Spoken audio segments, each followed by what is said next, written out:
উপস্থিত সকলতম কর্মীবৃন্দদের উদ্দেশ্যে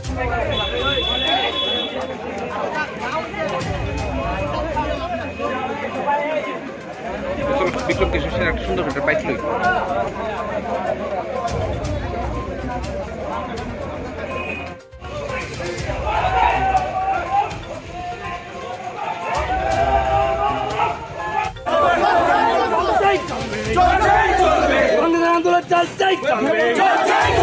অবিলম্বে খাদ্যদ্রব্য থেকে জিএসটি প্রত্যাহার করতে হবে।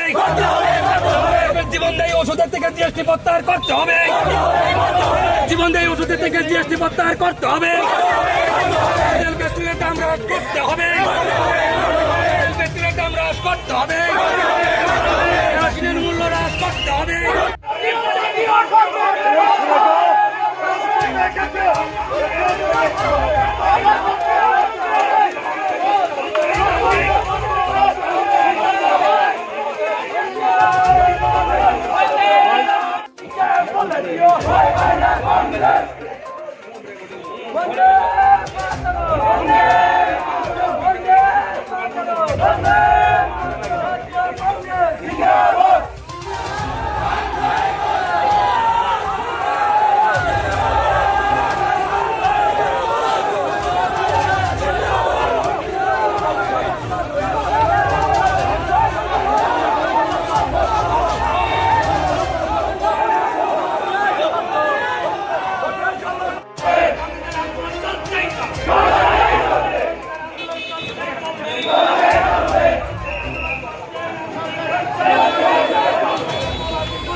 এটা মেনলি তারা যেহেতু লিগাল পারমিশন নাই মিছিল বা ইয়ে করার, তো এটা আন্ডার সিআরপিসি আনলফুল অ্যাসেম্বলি যেটা ওই জায়গাতে তারা ইয়ে করা হয়েছে, তারপর অ্যারেস্ট করা হয়েছে এবং তারা যে detention centre SDM sir notify করছে কয় গভর্নমেন্ট ইংলিশ মিডিয়াম ওইখানে তারা রাখা হয়েছে।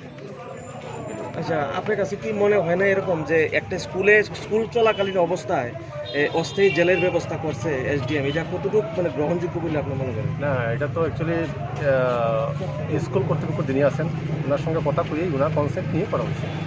তো যাই হোক, এখানে আমি লক্ষ্য করতেছি একটু যেন ডিসপুট আছে, তো নেক্সট টাইম যদি না হয় কেউ এটা ওভারকাম করা নেক্সট টাইম আমরা দেখতে পাচ্ছি।